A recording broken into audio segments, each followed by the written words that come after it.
नमस्कार, हम डिम्पल मिश्रा स्वागत करते हैं सबके अपन चैनल भारत लोकगीत में।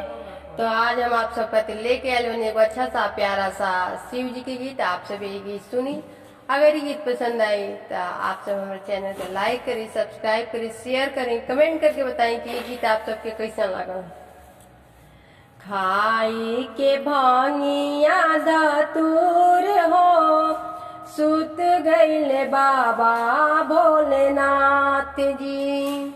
खाई के भांगिया धतूर हो, सुत गईले बाबा भोलेनाथ जी। सीता जी आवेली भोला के जगावेली, सीता जी आवेली भोले के जगावेली। राम जी जगावे कर जोड़ी हो, सुत गईले बाबा भोलेनाथ जी। राम जी जगावे करवा जोड़ी हो, सुत गईले बाबा भोलेनाथ जी। खाई के भांगिया धतूर हो, सुत गईले बाबा भोलेनाथ जी। गौरा जी आवेली चरण दबावेली, गौरा जी आवेली चरण दबावेली।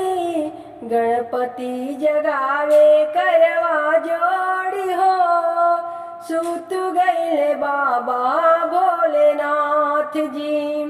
गणपति जगावे कर जोड़ी हो, सुत गईले बाबा भोलेनाथ जी। खाई के भांगिया धतूर हो, सुत गईले बाबा भोलेनाथ जी। लक्ष्मी जी आवेली भोला की जगावेली, लक्ष्मी जी आवेली भोला की जगावेली। विष्णु जगावे करवा जोड़ी हो, सुत गईले बाबा भोलेनाथ जी। विष्णु जी जगावे कर जोड़ी हो, सुत गईले बाबा भोलेनाथ जी। खाई के भांगिया धतूर हो, सुत गईले बाबा भोलेनाथ जी।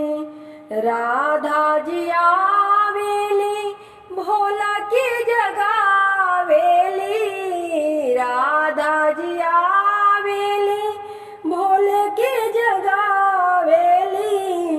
कान्हा जी जगावे करवा जोड़ी हो, सुत गईले बाबा भोलेनाथ जी। कान्हा जी जगावे करवा जोड़ी हो, सुत गईले बाबा भोलेनाथ जी। खाई के भांगिया धतूर हो, सुत गईले बाबा भोलेनाथ जी। पुजारी जी आवेले भोले की जगावेले, पुजारी जी आवेले भोले की जगावेले। भक्त लो जगावे करवा जोड़ी हो, सुत गईले बाबा भोलेनाथ जी। खाई के भांगिया धतूर हो, सुत गईले बाबा भोलेनाथ जी। शिव भक्तों ने ध्यान लगाया, कल युग में शिव युग आया।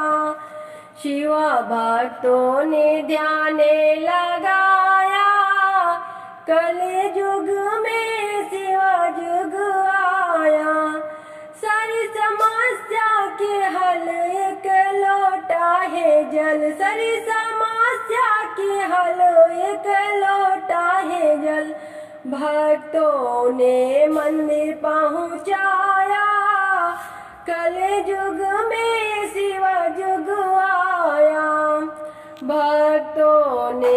मंदिर पे चढ़ाया, कल युग में शिव युग आया।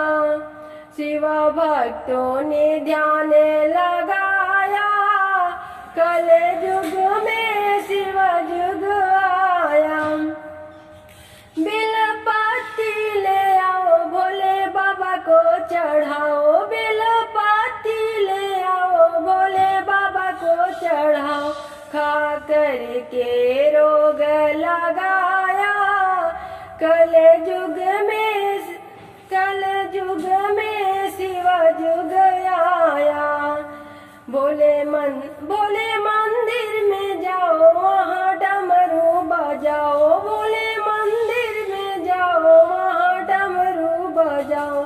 सारे भक्तों ने आनंद छाया, सारे भक्तों में आनंद छाया।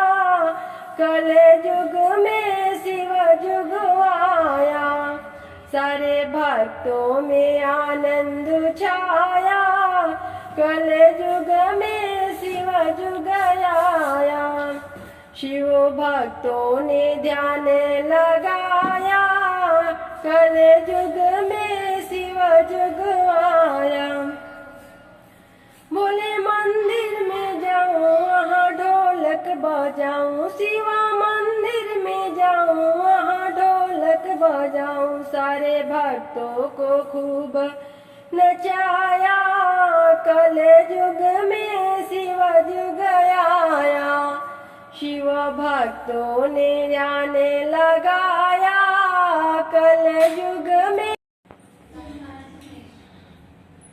नेवता भेजले बानी बेल का पतैया में, आप गौरा जी के सैया के ना। नेवता भेजले बानी बेल का पतैया में, गौरा जी के सैया के। एक और राम राम लिखनी, एक और लिखनी घने श्याम। एक और राम राम लिखनी, एक और लिखनी घने श्याम। एक और लिखले बानी अपना गौरी मैया के, बेल का पतैया परना। नेवता भेजले बानी बेल का पतैया पर, गौरा जी का सैया के ना।